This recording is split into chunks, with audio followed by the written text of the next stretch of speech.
secteur-là rayonne également vers tout ce qui est travail social, jeunesse, etc. On a une douzaine de help desk. Donc, ce sont des bureaux d'assistance dans différents pays. Ce sont des organisations qui, un peu comme vous, ont fait des demandes de mobility et qui sont des gestionnaires de stages Ecett et qui parlent la langue de leur pays plus l'anglais. Comme ça, on peut communiquer entre helpdesk. Et ces helpdesk, ce qu'ils font, c'est essayer de faire un matching pour faire correspondre l'offre de compétences dans le réseau avec les demandes de bonnes pratiques et de compétences. Et donc, on essaye de faire rencontrer les gens qui ont des réponses pour ceux qui sont en recherche de formation. Alors, on a des helpdesk dans cette dizaine de pays-là et on travaille sur 4 métiers: addiction, travail social, jeunesse, psychiatrie. Et il y a au total 350 lieux hôtes en Europe, plus vos autres potentiels. Donc, si vous avez des idées d'associations qui vous intéressent de rencontrer, donnez-les nous, on fera les intermédiaires pour vous. Alors, on a, dans les projets européens qu'on a eus il y a une dizaine d'années, on a eu la collaboration d'une chercheuse de l'Université de Provence qui a accompagné les stagiaires dans des stages et a observé ce qui se passait. Et elle dit l'impact des stages de CET est très grand parce qu'il y a 10 façons de travailler l'information. La première façon, c'est la préparation. Donc, quand les stagiaires commencent à rédiger leurs objectifs de stage, leur CV et leur accord de stage, déjà là, ils travaillent ce qu'ils recherchent pour que ce soit plus clair pour eux et pour l'hôte potentiel. Donc, on envoie ces documents-là dans différents helpdesk en demandant est-ce que dans votre pays, quelqu'un a des réponses par rapport à ces problèmes-là. Et quand on a trouvé, la personne peut partir en stage. La première chose qu'elle fait, c'est l'observation. Elle observe à quoi ressemble le bâtiment, à quoi ressemblent les murs à l'intérieur, les visages des gens, des travailleurs, mais aussi ceux des usagers du service. Et donc, c'est la première information qu'ils reçoivent, qui les met à l'aise ou mal à l'aise. Et ces informations-là vont être éventuellement confirmées ou non par d'autres informations qu'ils vont recevoir après. La troisième façon de travailler l'information, c'est une introduction de l'institution par la direction. Et donc là, pendant à peu près 1 heure, la direction explique l'histoire de l'institution et les missions. Quelques questions viennent de la part des stagiaires. Et puis, l'entretien ne peut pas durer des heures et des heures. Et donc, après ça, il y a un planning avec des contacts avec les équipes. Contacts individuels ou bien contact avec tout le groupe des travailleurs dans des réunions. Et là, les stagiaires voient des gens qui font le même métier que eux et posent plein de questions qui font émerger de l'information supplémentaire. Ensuite, il y a les contacts avec les clients, ce qui est très important quand c'est possible.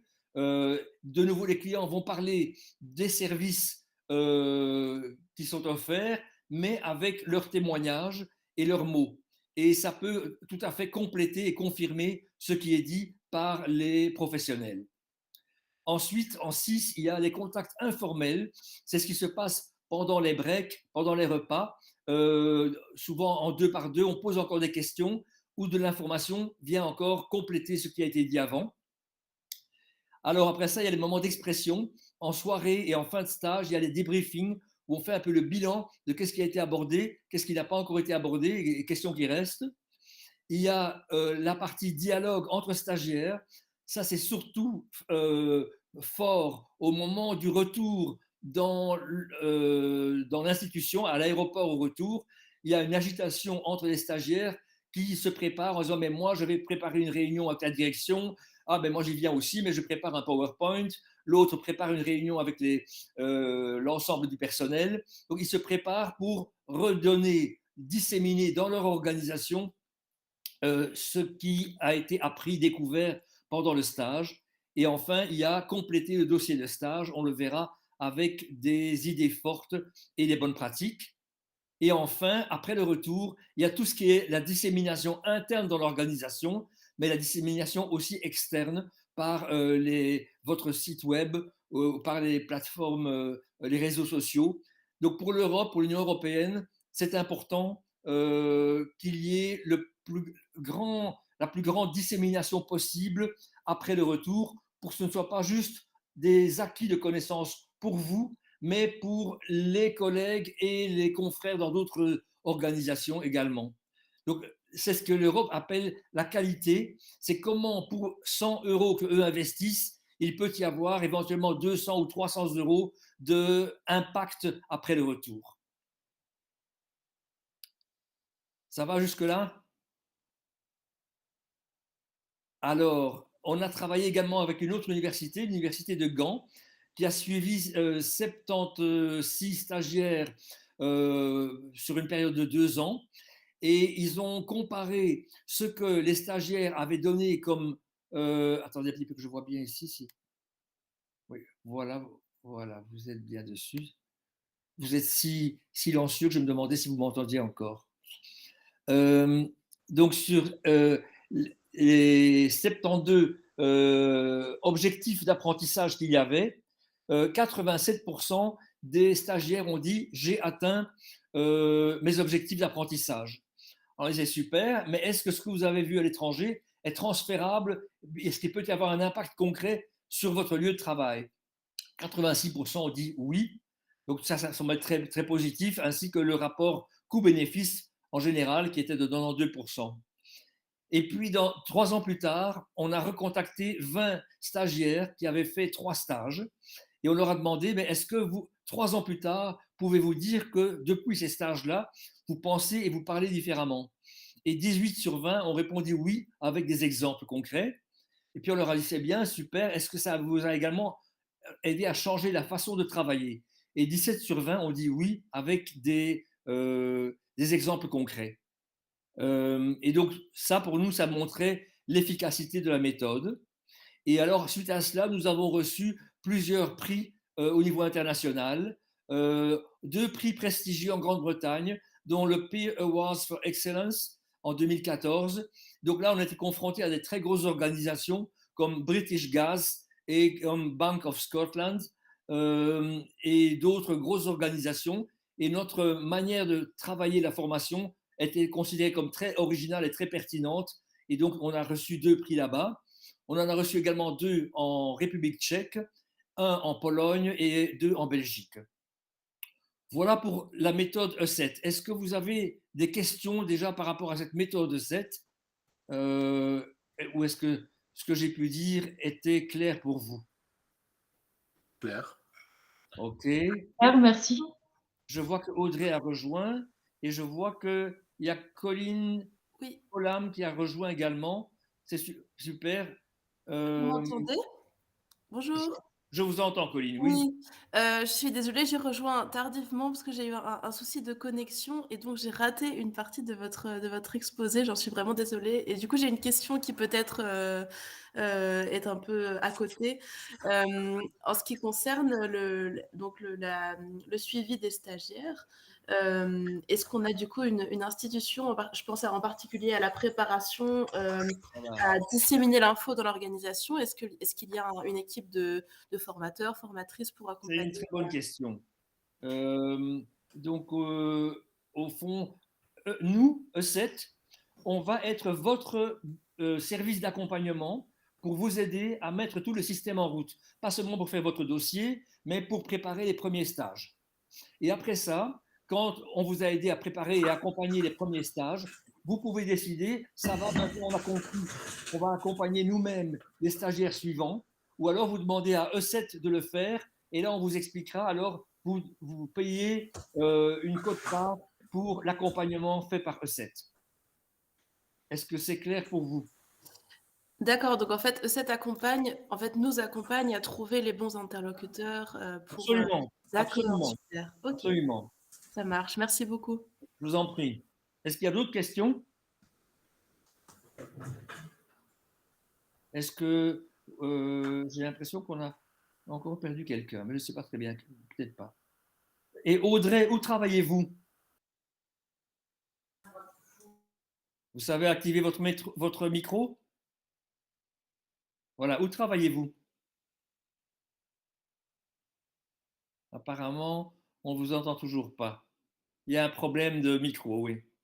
Ça va, il y a un problème de connexion. Ça va, on va faire ça. Merci. Alors, ce que je propose maintenant, c'est de rentrer directement dans la partie mobility. Voilà. Donc, bientôt va être publié le formulaire pour faire votre dossier mobility.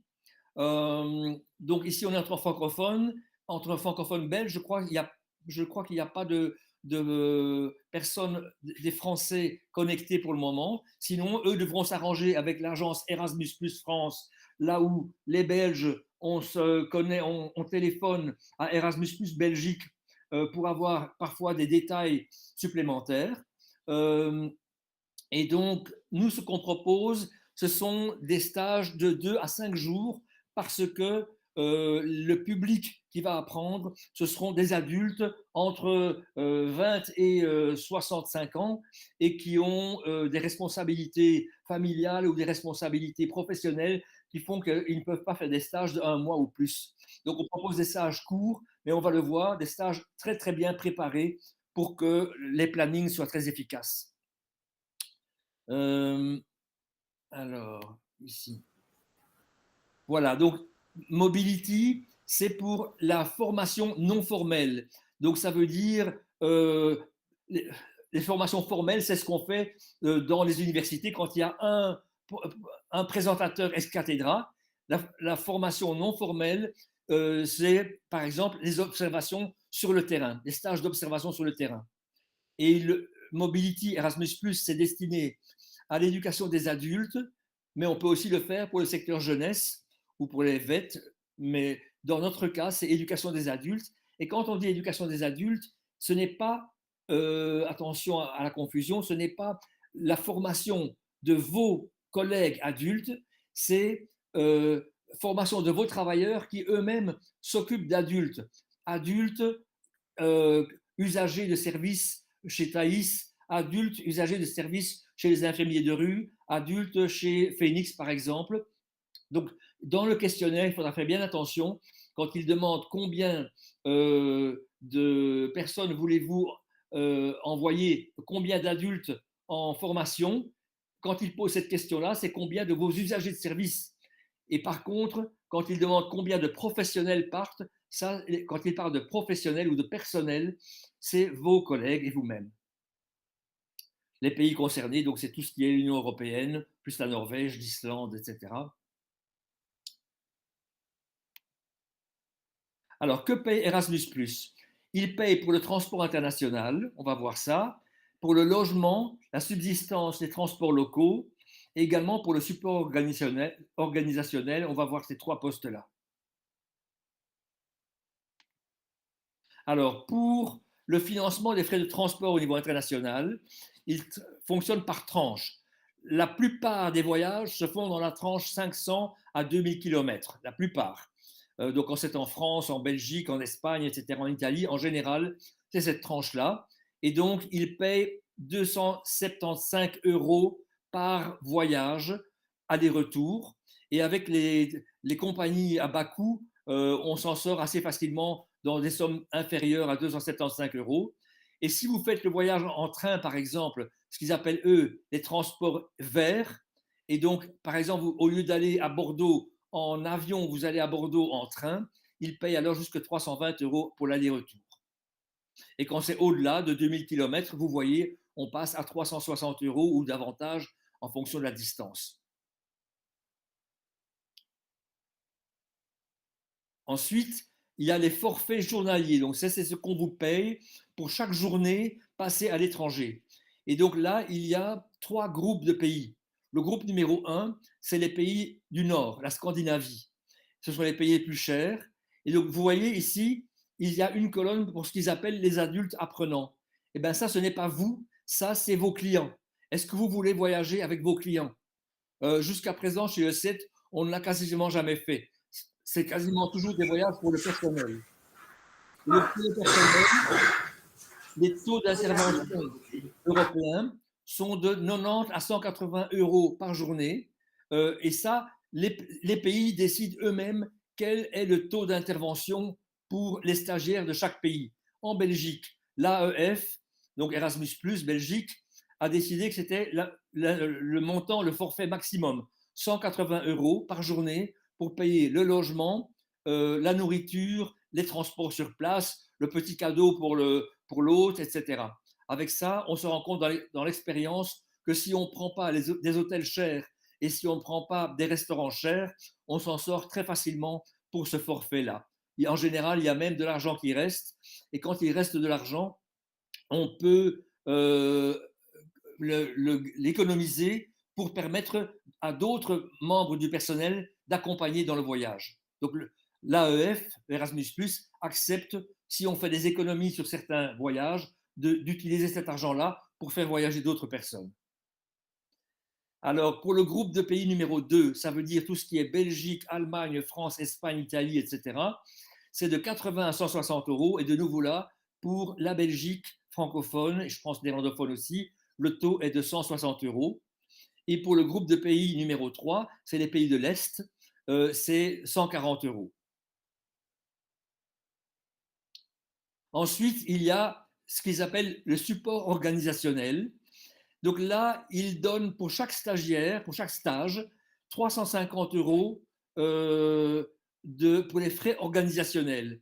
Et ça, c'est en partie, avec ça, vous pouvez en partie payer une contribution aux charges de Ecett. Parce que Ecett ne reçoit pas de subside. Et donc, c'est grâce au fait que sur les 350 € que vous recevrez par stagiaire, vous reversez 140 € chez Ecett pour l'utilisation de la méthode Ecett, l'utilisation de la plateforme e-learning, on va voir ça, l'encadrement du helpdesk, de votre helpdesk si vous faites vous-même l'accompagnement de vos stagiaires numéro 5, 6, 7, 8, etc.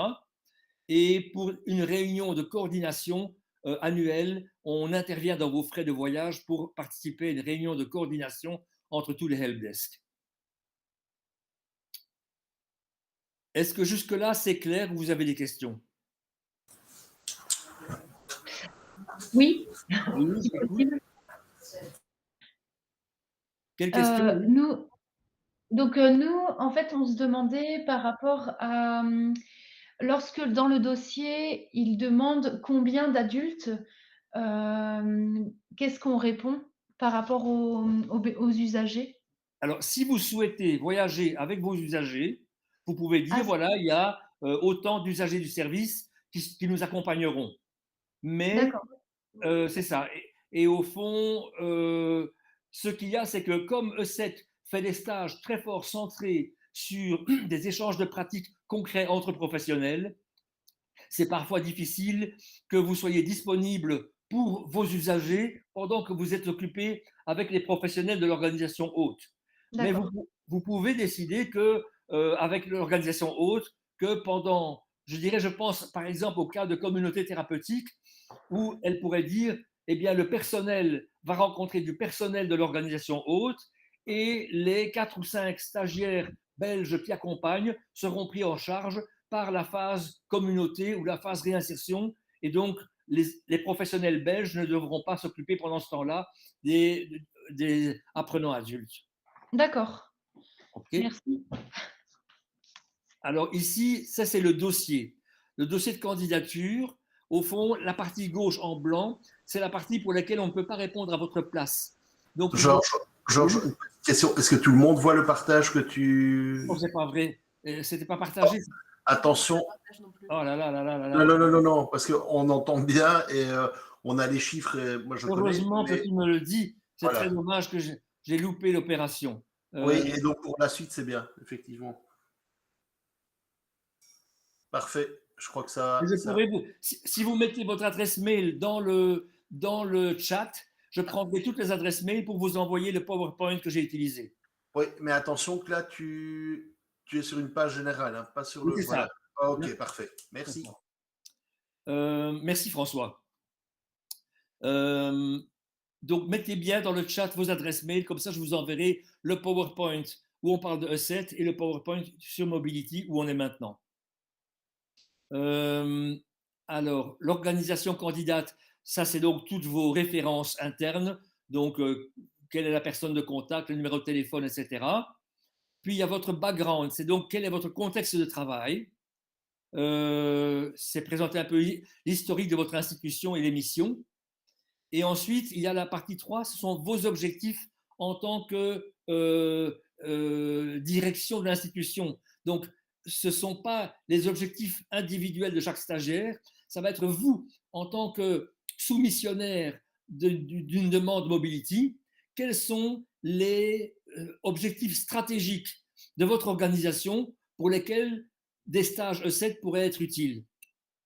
Et ça peut être combattre le burn-out dans le personnel, ça peut être comment gérer les nouvelles problématiques qui apparaissent avec les situations LGBTQ, par exemple, ou les questions qui vont être les différences de culture et de religion.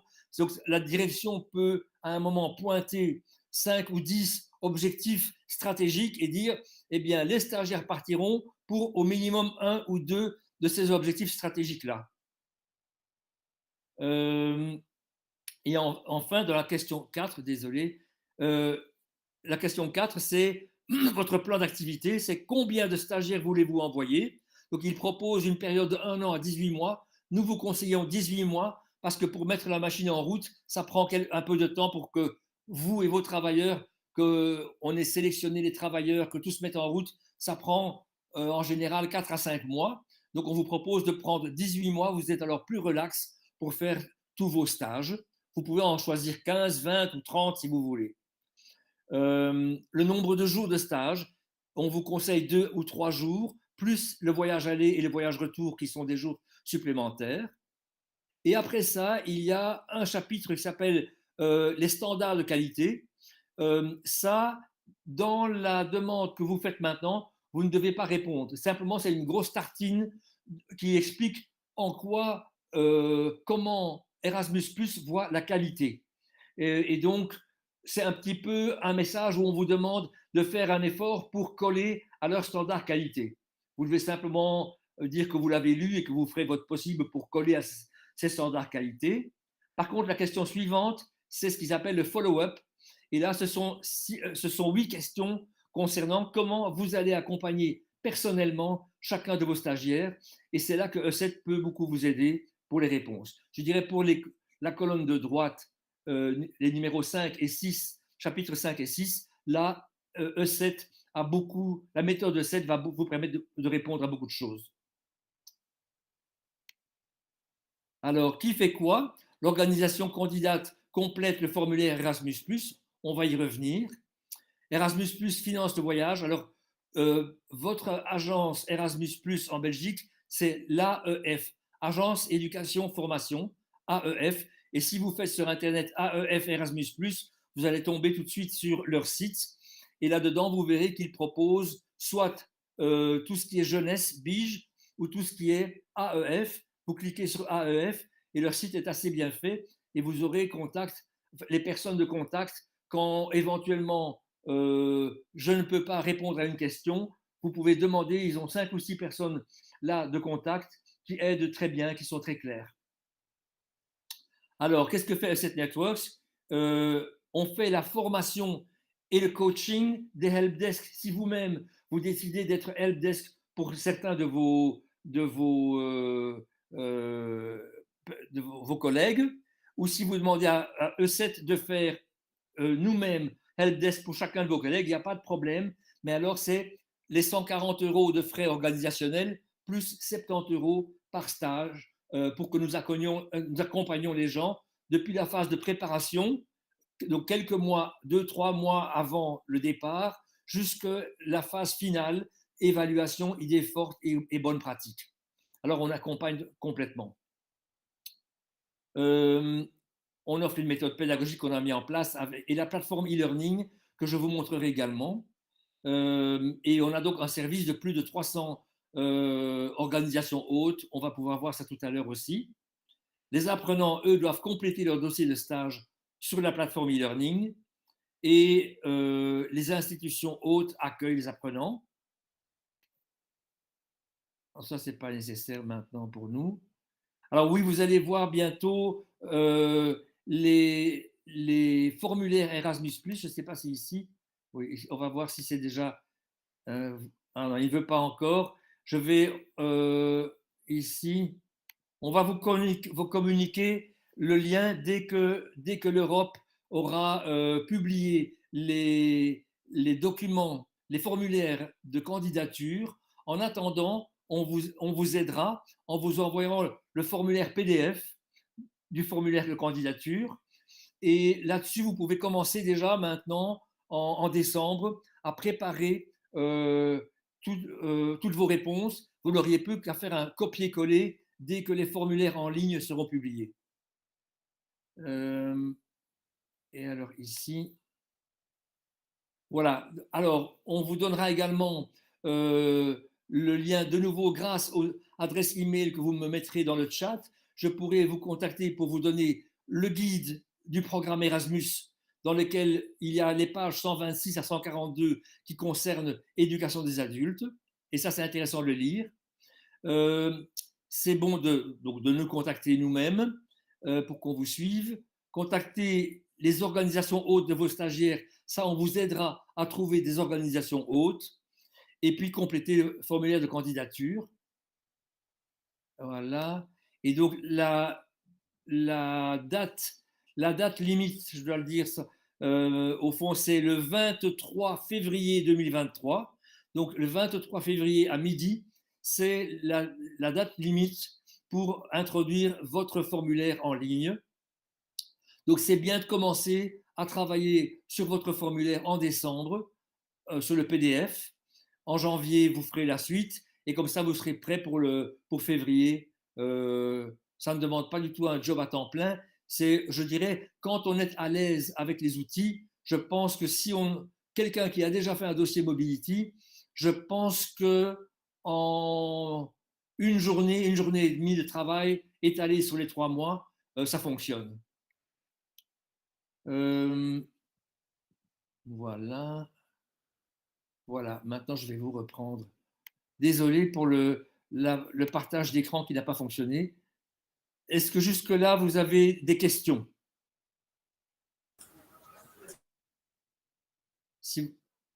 Sinon, je vais continuer. Je vais refaire un partage d'écran pour vous montrer comment fonctionne la plateforme. Voilà,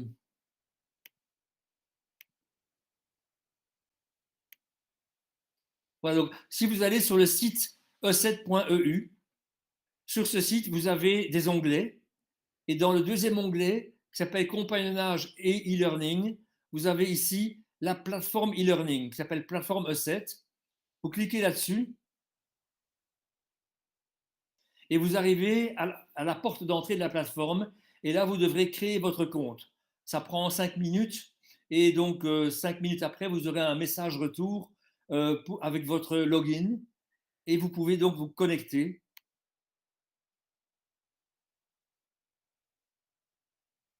Alors ici, voilà. Et donc là, vous aurez accès à 2 cours. Un cours qui est le principal, celui pour Ecett Mobility, c'est Ecett International. C'est celui qu'on va examiner maintenant. L'autre cours, c'est pour les webinaires. Si vous voulez suivre nos webinaires futurs ou passés, vous cliquez sur ce deuxième cours et vous aurez tous les PowerPoints des webinaires qui ont eu lieu depuis 2 ans. Ici, on va aller voir le Ecett International. Et là, on explique aux stagiaires comment ça fonctionne. Il y a 3 grandes étapes. Voilà les étapes que vous avez loupées quand ma présentation PowerPoint n'était pas visible. La première étape, c'est qu'ils fassent un très court CV et qu'ils mettent leurs objectifs d'apprentissage. Quand nous recevons leur CV et leurs objectifs d'apprentissage, le helpdesk Ecett, au départ, envoie ça dans le réseau en demandant qui, dans notre réseau, a des hôtes qui peuvent répondre à ces objectifs-là. Si jamais vous êtes tout à fait en dehors de nos partenaires habituels, puisque je dis dans nos 350 organisations partenaires, je pense qu'il y en a 280 qui touchent à la toxicomanie. Donc il y en a 70 qui sont dans le travail social ou dans la jeunesse. Si vous êtes dans des secteurs autres, nous pouvons chercher ensemble des lieux d'accueil par rapport à vos objectifs. Dès qu'on a trouvé un lieu d'accueil, on vous aide à faire un accord avec votre hôte sur on arrive à quelle date, on repart à quelle date, comment ça se passe pour le logement, comment ça se passe pour les repas, comment ça se passe pour la langue de travail. Et l'hôte va alors faire un planning aussi précis que possible pour que pendant les 48 heures ou les 3 jours où vous êtes là, qu'il y ait un maximum de rencontres avec leurs collègues sur les thématiques que vous avez pointées. Et alors les autres, les apprenants, les stagiaires vont également faire un budget pour savoir clairement qu'est-ce qui est réservé pour leur logement, pour leur alimentation, pour les transports locaux, etc. Et ne pas avoir une mauvaise surprise au retour. Et enfin, quand on revient, chaque stagiaire répond s'il est content ou pas content de son stage, s'il a appris ce qu'il voulait apprendre. Et puis, il rédige en quelques lignes 4 idées fortes qu'il veut partager avec sa direction et avec son équipe. Et enfin, on demande que s'il y a 3 ou 4 stagiaires qui partent à la même destination, qu'ils ramènent au moins une bonne pratique. Mais s'ils voient plusieurs bonnes pratiques, ils peuvent tout à fait remplir plusieurs fiches de bonnes pratiques qui vont venir rejoindre la base de données accessible à tout le monde. Donc ça, c'est le processus du stage. Et alors, on voit ici, les stagiaires ont d'abord accès à des bases de données. D'une part, des institutions hôtes. Alors, on va ouvrir ça.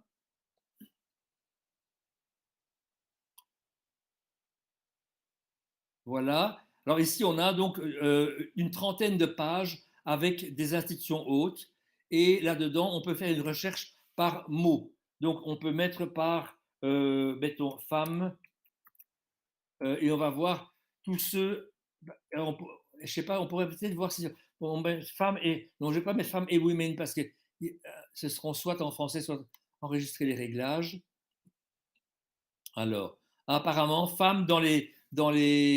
On va faire ça au niveau des bonnes pratiques. Je vais mettre. Donc. Et Georges, c'est parce que c'était mal orthographié simplement. Ah, ok, on va recommencer. Voilà. Merci François encore. Alors. Voilà.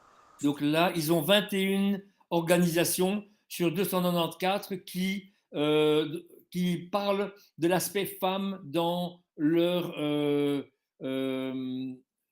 fiche de présentation. Je vois que ici, c'est même dans le titre, femmes africaines. Ça, oui, c'était des gens qui se sont fait membres, mais qui n'ont pas encore utilisé les stages Mobility. Voilà, donc ça vous permet de voir un petit peu quels sont les hôtes potentiels pour vos stagiaires. Vous avez également des secteurs, hein, vous pouvez voir trier par secteur, addiction, jeunesse, autres, social, santé, etc. Alors, on va revenir ici à hautes et bonnes pratiques. Nous étions, voilà. Il y a les bonnes pratiques, il y a 2 bases de données, une 2008-2014 et une 2015 jusqu'à aujourd'hui. Et là, vous avez toutes des bonnes pratiques rédigées par des stagiaires. Et donc ici, de nouveau, on peut refaire de nouveau une recherche avec le même mot, femme. Si vous voulez des bonnes pratiques aussi en anglais, vous mettez women.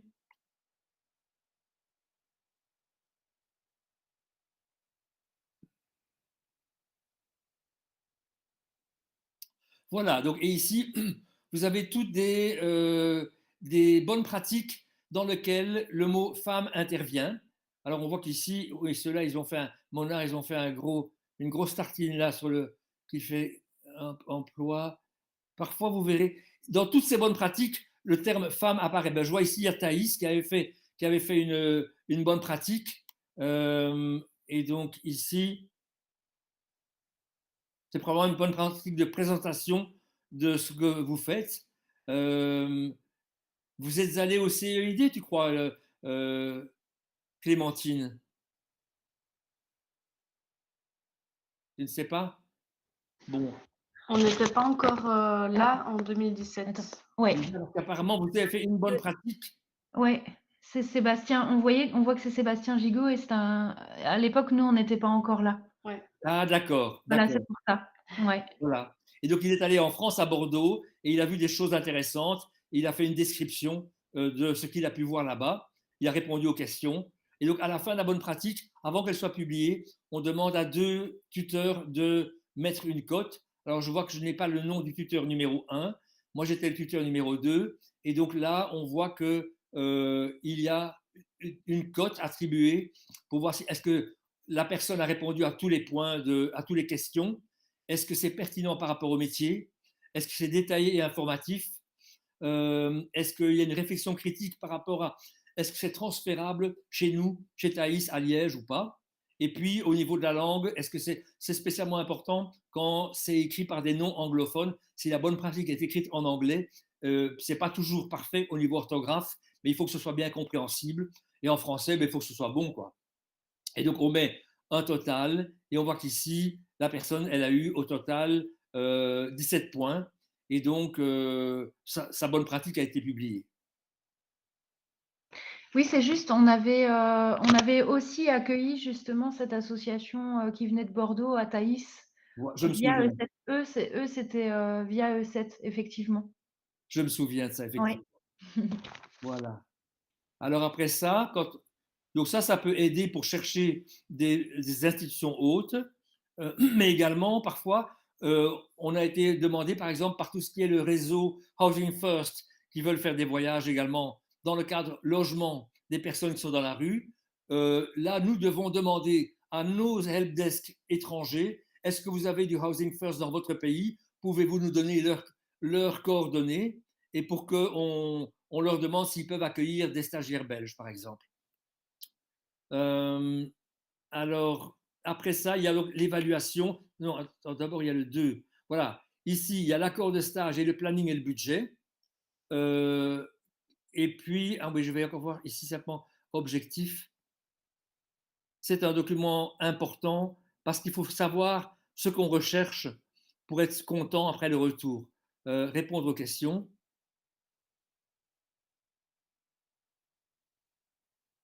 Voilà. Donc, les questions les plus importantes, c'est les questions 5 à 8. C'est si le stagiaire doit dire 3 thématiques sur lesquelles il veut échanger, on lui demande que la première thématique soit une thématique en lien avec ce que vous, comme patron, avez identifié auprès de Erasmus+. Donc, que la première pratique soit vraiment un truc qui intéresse la direction. Après ça, l'objectif 2 et 3, ça peut être des objectifs davantage d'une équipe ou même d'une seule personne qui dit ben, moi, je suis psychologue et j'ai telle question à poser à un psychologue de l'autre organisation. Donc, elle peut tout à fait mettre des objectifs plus personnels liés à sa profession. Et alors après ça, dans le 8, elle a beaucoup de place pour mettre des commentaires. Et là, on donne des pistes de réflexion pour répondre à cette question commentaire. Et ensuite, vous pouvez identifier des pays qui vous intéressent, soit parce que vous connaissez déjà une organisation dans ce pays-là qui vous intéresse d'aller voir, mais ça peut aussi être parce que vous dites, mais dans l'équipe, nous avons quelqu'un qui parle l'italien ou le polonais et qui pourra nous aider pour la traduction. En fait, si vous avez dans l'équipe des gens qui parlent anglais et qui accompagnent, ça c'est une clé pour rentrer dans presque n'importe quel pays. Si un de vous parle l'anglais et veut bien traduire pour les autres. Voilà. Alors, ici. Donc ça, c'est la première étape du stagiaire. Et puis, après ça, quand on a trouvé l'institution pertinente, on aide à faire l'accord de stage, le planning, le budget, etc. Voilà. Maintenant, je vais revenir à la plateforme. Un petit moment ici, Ecett Central Office. Training ici, consortium training. Voilà. Ah non, pas ici, l'académie, c'est ici, je crois. Allez. Je vais voir, je pense qu'ici, francophone. Voilà. Je prends ici réseau FR. Donc, pour chaque organisation qui a rentré un dossier mobility et qui a été sélectionné, nous avons un dossier dans lequel on reprend l'accord de partenariat et les documents importants. Et aussi, attendez, je dois vous montrer autre chose ici.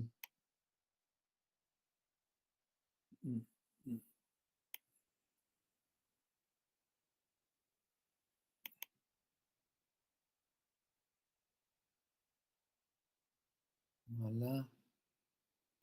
Là, voilà, on partage avec vous des documents. On partage un tableau dans lequel vous pouvez suivre chacun de vos stagiaires en même temps que nous. Donc nous-mêmes, on peut alors, quand votre dossier est accepté par l'Europe, on peut vous suivre de 15 jours en 15 jours pour voir où en est votre projet, où en sont les formalités. On fait ça jusqu'à la fin des stages, après l'évaluation. Vous aurez également accès au dossier Erasmus+, avec les pages qui vous concernent, et au formulaire pour faire le budget. Voilà, je vais peut-être revenir ici. Voilà, alors au fond, oui, c'est ça, je vais devoir vous quitter bientôt parce que j'ai les Anglais, j'ai un webinaire en anglais qui commence dans 3 minutes. Donc, je ne vais pas pouvoir être très long dans les questions-réponses, mais pourriez-vous mettre dans le chat vos questions et surtout vos adresses e-mail, et comme ça, je pourrai répondre ou prendre contact avec vous par visioconférence pour toutes vos questions et donner des réponses. Oui.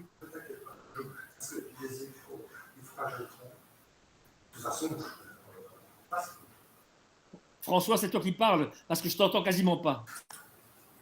Non, non, c'était le son et tu entendais Leonardo derrière moi. Ah d'accord, ok. Ok, voilà. Je suis désolé, mais comme la réunion suivante commence à 11 h et qu'il est 11 h moins 3, je dois vous quitter et je laisse bien ceci ouvert pour que dans le chat, vous puissiez mettre toutes vos questions. Et vous pouvez demander aussi à Andrea. Andrea, qui est à Modène maintenant, s'il nous entend, il peut également répondre à ma place à certaines questions. Bonne journée à tous. Merci. Merci beaucoup. Au revoir. Merci beaucoup. Au revoir. Merci à vous. Au revoir. Andrea, alors maintenant pour le second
asking for mobility grants. This is strange, but okay, because they have been informed.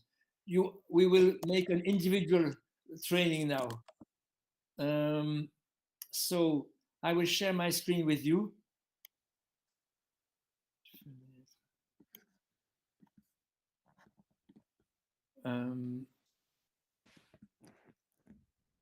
Alors, ici. What is it for? Celle-ci.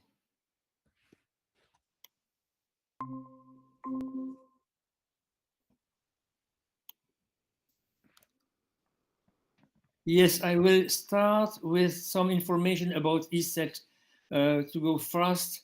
Do you see my screen now? I do, yes. Okay. So Ecett is the acronym of European Companionship in Education, Training by Travel. So this is a learning method through the exchange of good practices in a network. So it is focusing on learning for the professionals who care for others. The big difference between Ecett and classic training, in the classic training, the main actor is the expert who will expose his knowledge. He books a time schedule, he books a room, he makes a syllabus, and the learners are more in a passive attitude. They listen to the expert. You can learn a lot of things in this way, but there are all other problems for which you have no classic training. And then we invite the learners to contact Ecett and to say, well, I have a question about, it can be, yes, in your problematic about refugees coming from a Buddhist country, and they have another background than those coming from Muslim countries, and how do you do when they are coming from a Buddhist country, for example. And then Ecett looks in his network if someone has competences in this topic. And we help the learner, he becomes the main actor. We help him to choose among different organizations the one which is the closest to what he wants to learn. And thereafter, we help him to prepare his internship in the host organization. When he does his internship, we ask him to write a good practice. The good practice comes in a database of good practices, which is accessible online to everyone. So we have help desk in 12 countries, speaking the language of the country and the language and English. So the help desk can communicate together, and they help their colleagues to make a matching between the expertise in some partner organization and the topic in which they want to be trained. This is the job of the help desk, and to accompany the trainees in the learning process. So these are the countries where we have partner organizations. We are active in 4 professions: addiction, social work, youth, and psychiatry. And we have not yet partners working in the field of refugees. So this, if you want to work with us, it should be a 5th field, a 5th sector in which we should find partner organizations in different countries to help your staff to meet their peers abroad. We have about 350 host organizations in our network, plus your proposals. If you say, but we have the address of some refugee camps in other countries, then we can help to make the link to organize internships there.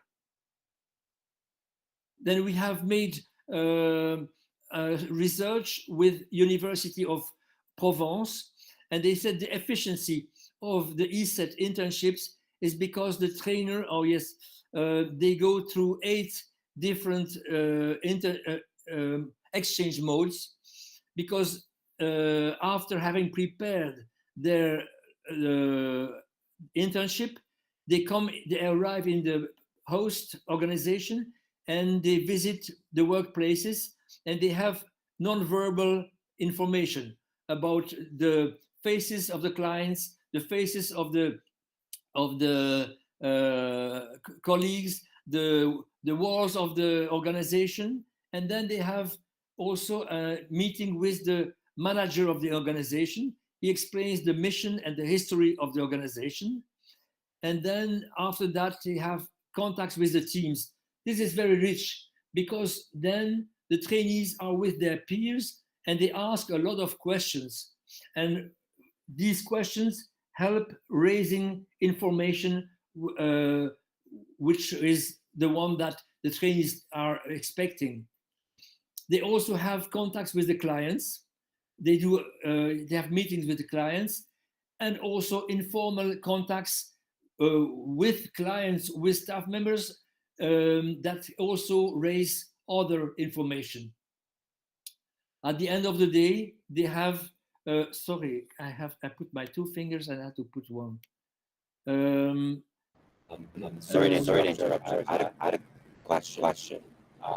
The trainees that you typically have on the profile. We have What is the type of training that you get? Andrea, how can we solve the problem of the echo? Maybe I have to go there.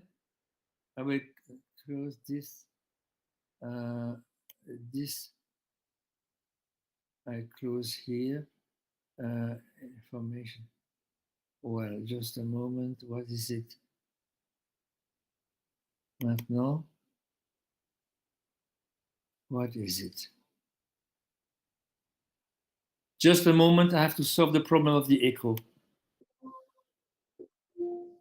Okay. Well, okay, Nasara. There was a problem of the meeting room. We had 2 simultaneous addresses. And so you are invited to join us on another address. Do you hear me? Yes, I will put the right address in the chat, or you can put, please, can you put in the chat your email address, so my colleague will invite you in the other room.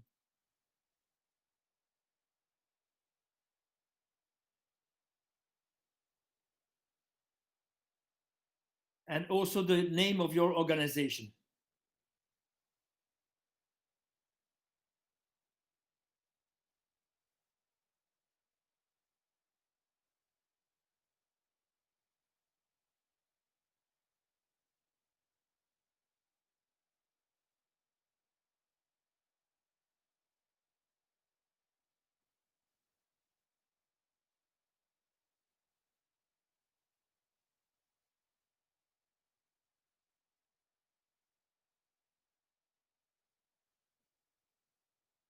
So, Natasha, okay. And you are from which country? Aha. And I don't know if Bosnia has access to the mobility grants. Yes, that's fine. That's fine. Okay, I see celebrate recovery. That's fine. I will now copy and give it to my colleague in the other room.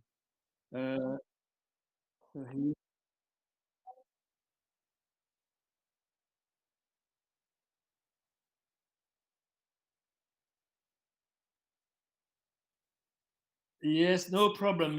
You are coming right. Andrea? Andrea? Strange. Andrea, peux-tu envoyer?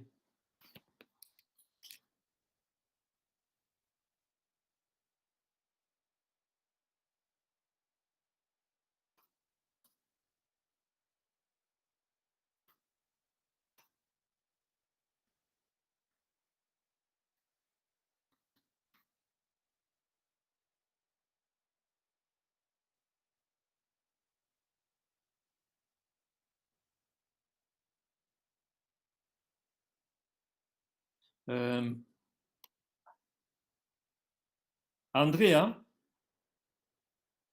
Strange.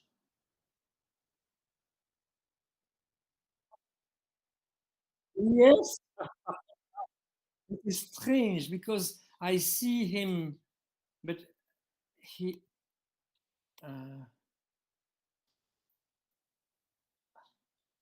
Yes, George? Well, about the profile of typical learner. Yes, okay, Aaron, I see your question. Andrea, we have a second participant on the address which is on the chat. Can you invite her?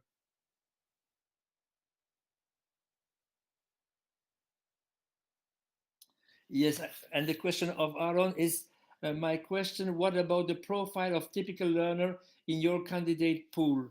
Okay. I will just wait that the new participant joins and then I can answer to your question.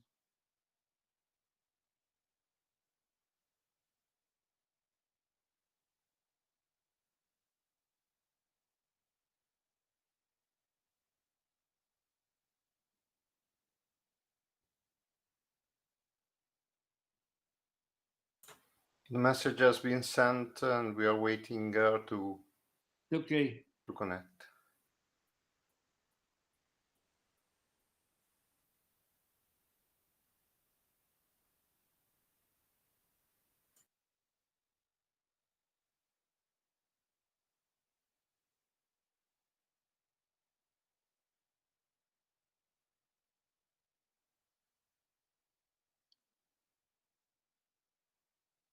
But I will start to answer to Aaron.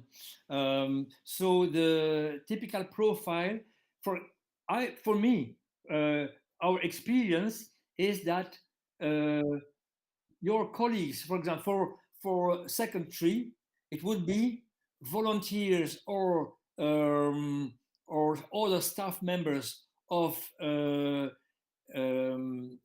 second tree would get mobility grants to meet volunteers or permanent personnel in other refugee camps if this interests you, if you want to see how others are solving problems similar to yours. But you can also, it is really for the colleagues of your team. Does this answer to your question?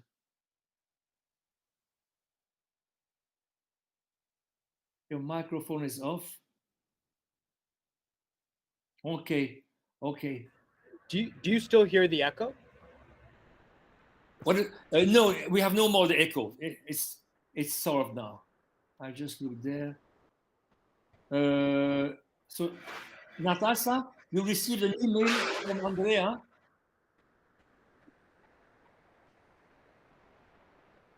Yes.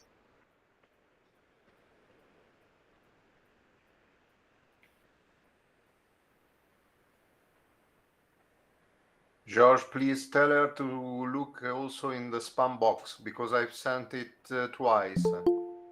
Okay. Oh, she's here. Okay. So, bye, Natasha. I see you in the other room. Hello. Hi. Voilà. Hello, I'm sorry to be late. We have some complication of which link to use and hope you didn't go far with conversation that I missed something. No problem, Natasha. I can spend some time with you at the end of this meeting to give you the presentation of the beginning. But you are coming at a good moment. And Aaron, he's working in Greece in a refugee camp, and he asked me who can be the people who participate to the Ecett internships. It can not only be your colleagues, it can also be the people who are in the camp. You can move to visit another refugee camp, for example, with some of your service users. The service users are also welcome to benefit of the Erasmus Plus grants. Do you understand, Aaron? So, Yes. okay. So now I will share my screen again. Here.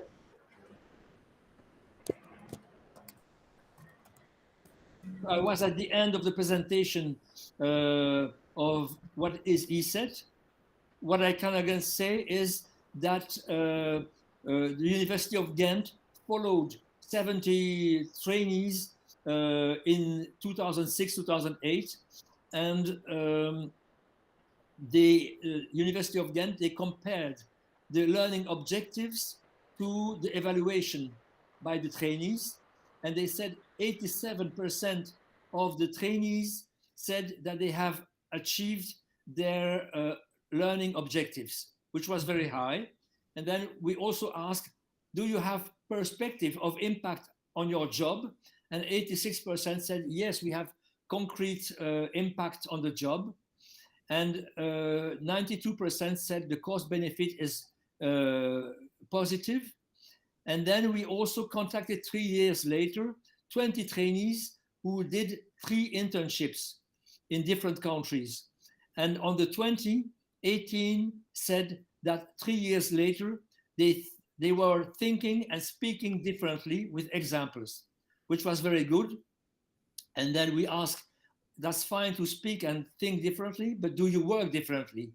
And 3 years later, 17 people on the 20 said, yes, we work differently with concrete examples. So this was a very good rate. And so this explains why we received awards. We received prestigious awards in Great Britain, the Training Journal, but overall the P Awards for Excellence, which was a big competition with partners like Bank of Scotland, British Gas, and big competitors, and we were winner of the award. And we also received awards in Belgium, 2 awards in Czech Republic, 1 award in Poland, and a very good scoring by the lifelong learning program. It was I don't find it by EU learning program. So, and now I will go through the mobility information. So the Erasmus Plus Call 23 is published, and soon we will have the access to the online application form. Mm-hmm. And we propose courses of 2 to 5 days. This is what we already have said. This is for non-formal training. By non-formal training, Erasmus Plus intends observation on the job. You go to see how other professionals are working, and this is what Ecett is doing. And then you can enter an application if you are working in the field of adult education. And I think when they mean adult education, it means not the education of your staff members. It is meaning that your staff members are caring about adults. So your service users are adults in education, and the Erasmus Plus grant will help you to accompany and support your personnel for later helping better other adults in your service. If it's not clear, you can ask questions a little bit later. So I am glad to know that now Bosnia has also access to the mobility grants. This is wonderful, because I saw that Macedonia and Serbia had access, but I did not see that already Bosnia has access to. That's very good. So Erasmus Plus and mobility grants will pay for international transport. They will pay for accommodation, subsistence and local transport, and they will pay for organizational support. We will see that in the 3 slides coming now. The first slide is about financing the international transportation cost. And most of the transportation costs of ESET internships are between 500 and 2,000 kilometers. For this, they have a forfait, an allowance of 2,075 euro if you use the airplane, and if you travel by train, it is considered as a green transportation, and there you receive 320 euro for go and back. In general, ESET trainees use flight in general, and with the 275 euro, it's more than enough for paying the travel with the low-cost travel companies, and also with other companies. You can find it for this cost.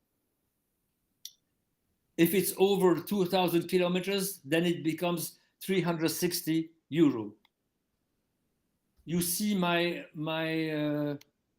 yes, you see my slide. Okay. Then we come to the daily allowance in host countries. So they divide Europe in 3 categories of countries.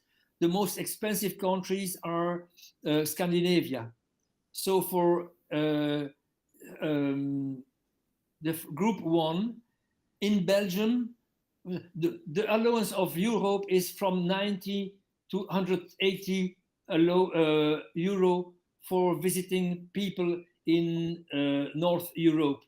But it depends. For Greece and for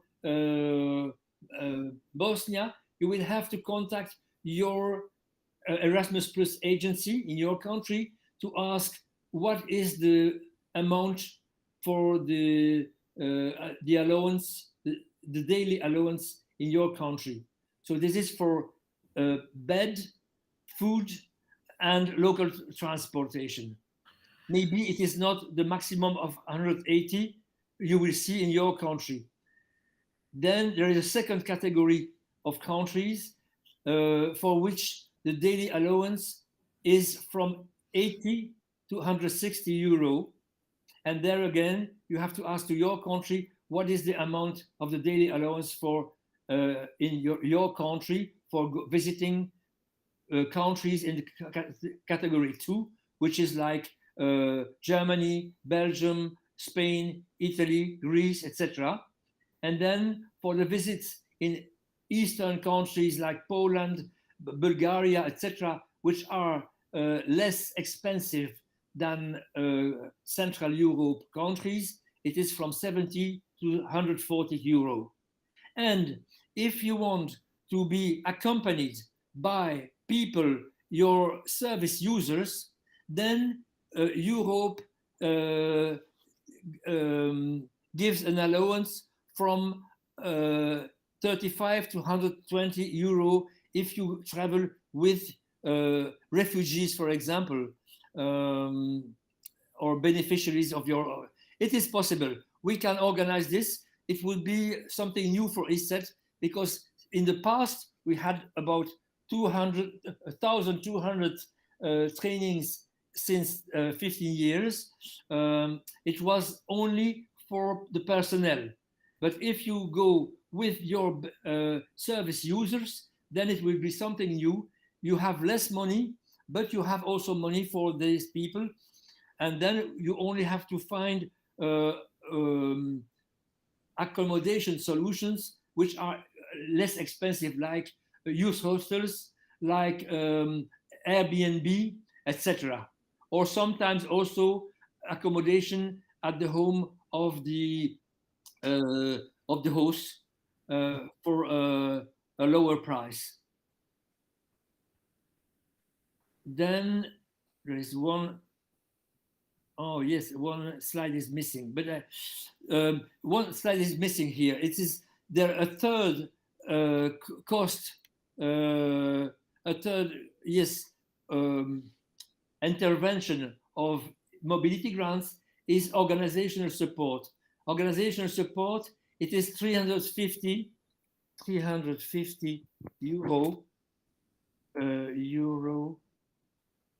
by trainee. And so you receive that for your work, and we ask to help Ecett to survive, to give 140 euro to Ecett for each trainee. And so you still have then 210 euro for your organization, and 140 minus 140. Oh, the flag here, 140, 40 for Ecett. Now I will put this in another place. Yes. Do you understand? Yes. Okay. Now we go to the application form. So in the application form, it is long because it's an application form of 20 pages of questions. So this seems very heavy. It is not very heavy. I think from now until 23rd of February is the deadline for introducing your application form. From now to then, it is about 10 hours, maximum 12 hours of work, and we will do this with you. It can be even less than 10 hours. So the first chapters are applicant organization identification. So these are questions about your email address, telephone, etc. Then you have a second question about the background of your organization. A third question, which is, what are your objectives as a manager, as human resources manager? What are your objectives in introducing an application for mobility grants? And you say the strategic objectives of your organizations are 1, 2, 3, 4, 5. You can give 10 if you want objectives for which your organization is interested to get a mobility grants. And then the fourth question is about activities plan. The number of trainees. So over 18 months, how many colleagues or service users do you want to send in the system? For how many days? 2 days, 3 days, 5 days, and then the system will calculate automatically the amount of the allowance that you will receive. Then the question 5 and 6 are about quality. In question 5, these are not questions. It is a list of concrete things that you can do to meet the quality standards of Erasmus+. It's a whole page of quality standards.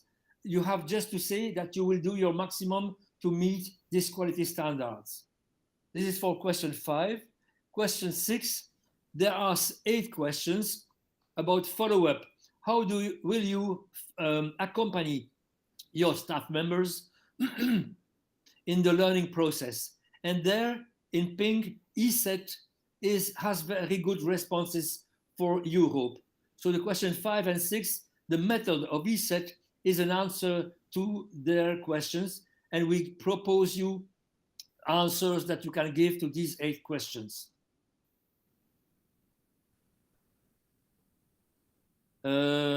Oh yes, here. This was not at the right place. It had to be here. Yes. Okay. This is about the 350 euro for each internship, and we ask 140 for Ecett, and so we can coach you if you want to be yourself the help desk of your trainees, but also we can be the help desk for all your trainees, but then it is 70 euro more. Then Fabienne, our coordinator, she can accompany your trainees in the learning process. You can then use also the learning platform. We will visit the learning platform. You can use the method, and you have access to a coordination meeting generally in Belgium to meet all the other help desks. There you see the other, and we help you for the travel cost. And then we will give you the access to the Erasmus Plus forum, but today it is not yet published. So we will send it to you step by step. We will have meetings every 15 days together, and we will accompany you to prepare your application for mobility. And when you receive the positive answer from Europe, then we will accompany to help the first trainees in their learning process. So I will send you, please, yes, we have your email address in the web. Put again, NASA, because I think I have closed the other meeting room. So if you can put in your address, so I will send you the link to the Erasmus Plus program guide. And it's big, but you have just to read the question, the answers, and the contents about key action 122. Key action 122 is about adult education. This is pages 126 to 142. So yes, you contact me, you contact the host organization of your trainees. We will help you for that. We will look together to find the right host organizations. And then you have to fill in the 21 pages of the application form, and we can send you the PDF format so you can prepare your answers. And when the online application form is published, then you can make a copy and paste from each question from the PDF to the online form. Do you have questions until now? See here. Will you share this presentation with us, the PowerPoint? Yes, I will share. So put your email address again. Put it again in the chat, and I will send it to you, and we can fix individual video conference together to start the work with you. Okay. And my other question is, do you have a database of potential host organizations Yes, that we can take a look at? Yes, we will look now to the database that we have. So yes, you can get our e-learning platform, but then you go first, for example, you go first to Ecett website. I will see here, Ecett website. And this is in French, but I will go to it in English. It is now in work. Well, this is in English. It is in work.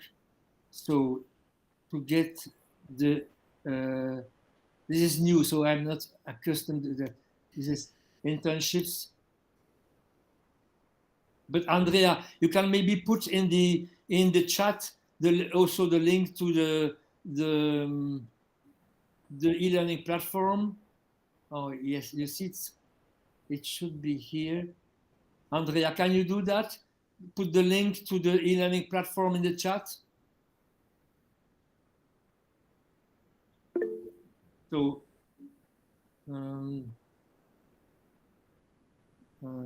voila. You see it now in the chat. So we will go there now. Yes.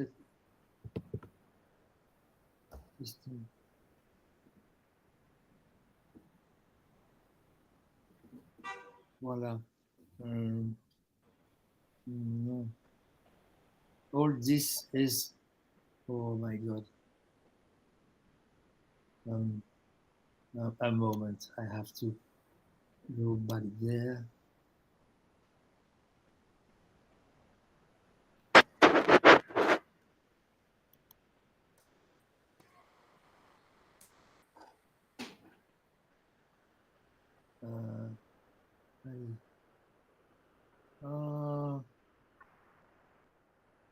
Ici, compagnonnage, e-learning, Ecett. Voilà. When you get there, you have to ask for your login. It is 5 minutes, and then you will receive your login by e-learning, by email, and then you will have access to these two courses. One course is Ecett International, which is the one we have to focus on now. And there you have a short explanation for the trainees that there are 3 steps: preparation, internship, and feedback. And for that, they have databases of host institutions. We'll show this. And this is in French. I will put it in English if I can. Yes, English here. So now I am in the database of hosts, and you can look, for example, by search by a keyword, for example, women, and you will have all the partners who say that they have specific approach for women. This is in Spain. This is Phoenix, Norway. I will look in Phoenix, Norway, because I think it will be in English. There you have a place in Norway with their presentation, and they are doing some specific things for women. I see here, Phoenix Haga is a residential treatment care for men and women, and they do specific things, for example, for pregnant women, and how to accompany them. So I go back here, those are good practices. Then after that, you have here just the database of good practices, the one of 2008 and the one of 2015 until today.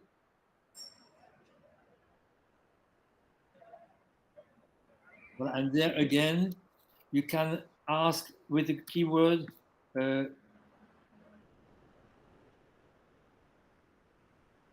woman.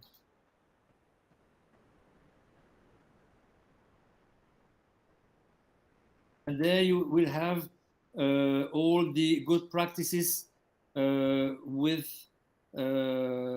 speaking about specific about women. TP House, it's for mothers, addicted mothers with children, and so here you have all the good practices, and a good practice is like this.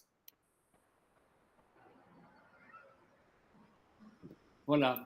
To the description of the good practice.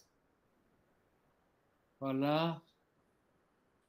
And then in red, is it transferable or not transferable? And then there's a quotation. You see, there were 2 tutors, Theodora Prodromidou and myself, tutor 1, tutor 2. And then we score if it is relevant. It was relevant for both. Is it duly completed? Yes, it was duly completed. So they have 2 points on both points. Then is it detailed? And so one gave 3 points, one gave 4 points. Is there a critical thinking? Is the language good enough to be understood? And there they had 19 points on 20. So, and this is how you can look at the database of good practices. And then you have the travel file. The first thing that the trainee has to do in the travel file is to define his learning objectives. And there is a questionnaire here. Answer the questions. And there the main questions are 5, 6, 7, 8, because it is very important that the trainee travels with personal objectives. And he has 3 lines to put his 3 main objectives. The first one should be aligned with your objectives, your strategic objectives as a manager. So they have to go to what you declared to Erasmus Plus as your main objectives in asking mobility grants. The first has to be aligned to that. And after that, point 6 and 7 can be personal objectives in the team or as a worker. And in question 8, they can give a lot of comments about to be more detailed so that the host organization understand well what is the problem that should be solved. Voilà, these are the questions. It's quick to answer to this. When we have these answers, then we can send a demand to our help desk to see if some of their partners are good in it. And for example, if you have questions in the field of refugees, I think we have not help desk specialized in refugees, but with maybe your help and with the help of our help desk, we can find people in our country working with refugees. Yes, George, for example, in the Italian Federation of Therapeutic Community, there are many therapeutic community providing services also for refugees and migrants. And so I think that they may visit experiences and so on. And we are strictly connected with Caritas, who's providing services as well. That's fine, that's fine. And we have also a partner now in Malta. Maybe there are also refugee camps in Malta. And otherwise, sometimes you can say that maybe you know that there are some other refugee camps. There are possibilities outside of Greece because mobility grants will not fund travel in your country. But there are many refugee camps in Greece. And for this, maybe you can find help in the academy. Because Ecett opened now a new service beside the internships, which is the academy.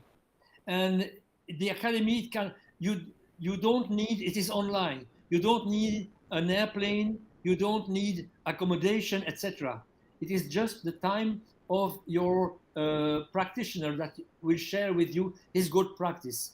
So, Andrea, you can also put the address of the academy in the chat, and there you will see how we can today share good practices online with people in your country or outside of your country. So it is academy.ecett.eu. And this is not funded by mobility, but you just have to pay the cost of the work time of the practitioner who will spend with you 1, 2, or 3 hours like you want for sharing his good practice. And some of them are okay to do it for free if you have no money for paying them.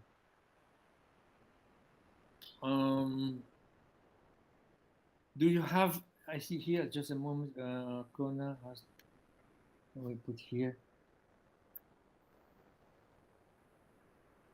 .ecett.eu,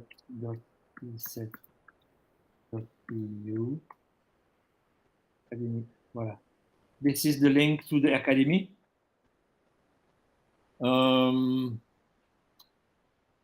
Well, yes, Aaron. Is there any allowance organization if they're accepting a trainee from another country? There is no money to pay your host. The allowance is to pay. But if you say we travel at low cost with a low cost air company, then you can économiser. You can I don't know who says. You can put these what you share. My English becomes bad because I become old. Yeah, if you reduce the cost, if you Yeah. reduce, I think that you want to say, if you reduce the You cost of save. your This travel, was the word.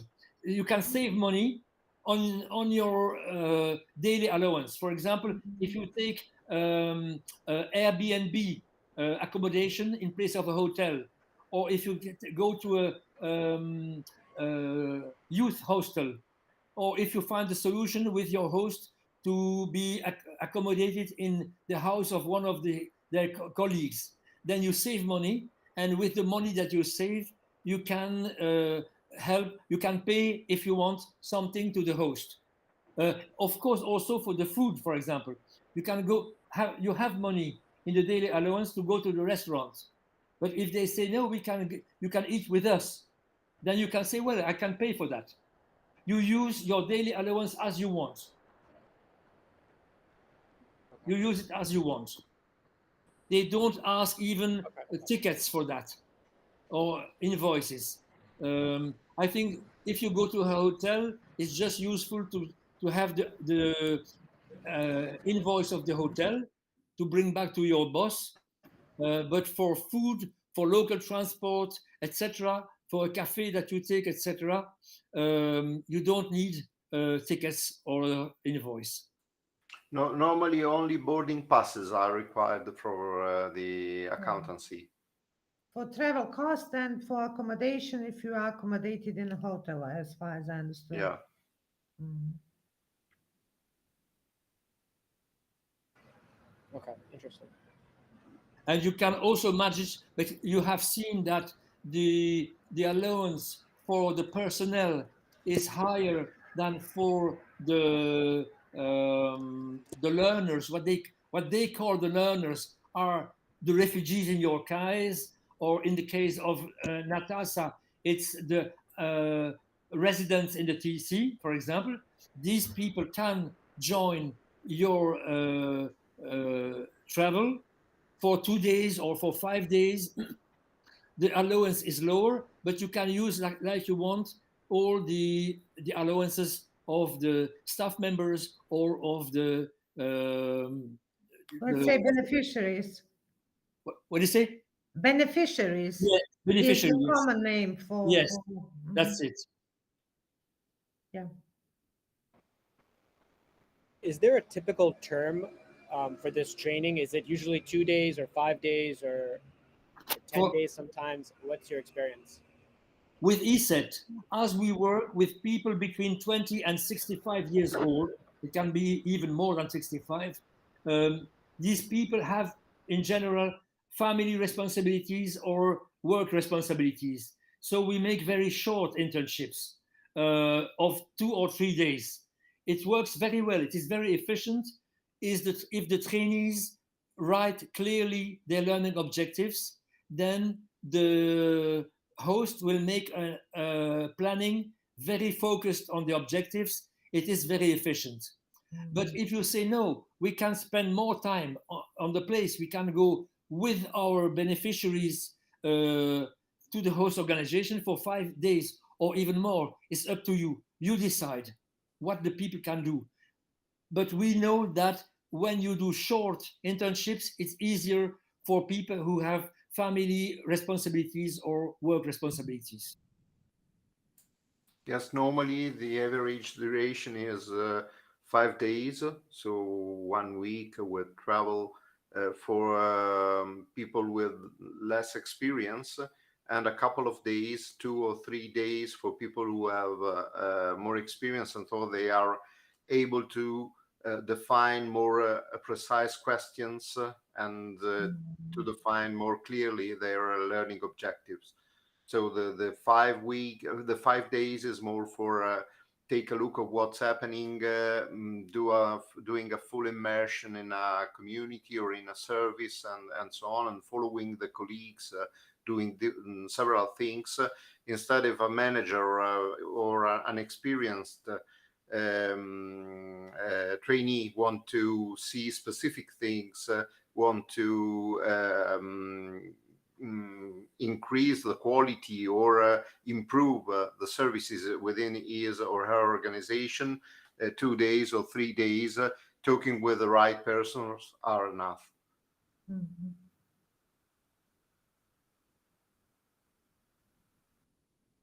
Natasha, is it for you relatively clear or not? I will have time with you after this meeting to show more things about Ecett, but about mobility, do you have questions, or about Ecett even? Mhm. Okay, that part that I missed at the beginning, I would like that you share with me, but as well, if you share the presentation, it will be, I think, enough. I understand so far I understood everything. It is rather complicated, the application form, as you said. And I would like just to clarify about this part of objectives, because I think that is like a crucial thing. As far as I understood, is that like first objective is objective of the organization, strategic objective of our non-governmental organization. Second is the objective of a team, what we want to achieve with the training. And third is objective of the trainee who will go to participate. You know, it is when you make your annual report of your organization, you see the balance of what is working well, but also what are the problems that the organization has to solve. Mm-hmm. And you can go there to say, well, our organization wants to be better in this, and this. Mm-hmm. It can be very, very broad. It's what you want as an organization to improve. Mm-hmm. Yeah. And your trainees will have to choose for their objectives one of your objectives. Mm-hmm. Mm-hmm. Yeah, they have to match each Yes. other, definitely. Yes. Yeah, we cannot wish separate things. I understand, but it's just in defining and writing these objectives, I wanted to know, to be clear of what you are talking about, of what we are supposed to write. Okay. Really free. You can be really free. Everything that your organization wants to improve. Mm-hmm, mm-hmm. And so your staff have to see practices abroad which respond to these goals of improvement. Mm-hmm, mm-hmm. Yeah, okay. Okay, thanks. Aaron, do you still have a question? No, I think you covered everything that popped into mind. If anything comes up, I can email you or Andrea. Yes. I think I would be glad to have a contact with you in the next month, in December, to see if you want to introduce it. So you can call me when you want. I will send you a mail also inviting you to have a discussion to see if you want to start the application form and give you the right documents and help you in it. Yeah, that would be great. If you can share the presentations that you had today, I can look through it and have a discussion with my organization and come to you with questions or next steps if we have any. I will do so. Okay. Andrea, do you want to say something more? No, I just thank you for attending this meeting. Thank you, George, for introducing the topic. I'm sorry, but I have to go now. Yes. But I'm here if you have questions and so on. You will find the record of this meeting in the platform. You can register yourself for free And in this way, you can enter the webinar section, where you will find also a lot of webinars about good practices in order to get an idea about what you can observe, what you can learn with Ecett. Within Ecett, webinars are normally presented by people who traveled, who observed good practices mainly in Europe, and so they clearly explain which kind of learning they experienced during the Ecett activity. And so you will find a lot of presentations, in many cases also PowerPoint presenting the good practices, and in the same place, online place, you will get access to the database of good practices, as George has told you, and so you can take a look of what you can see, what you can learn, and what your colleagues and your staff can observe within an Ecett experience. So thank you for your participation, and hope to see you soon again in our initiatives. Have a nice weekend. Bye, Andrea. Bye, Aaron. Bye. Bye. Thank you. Like this.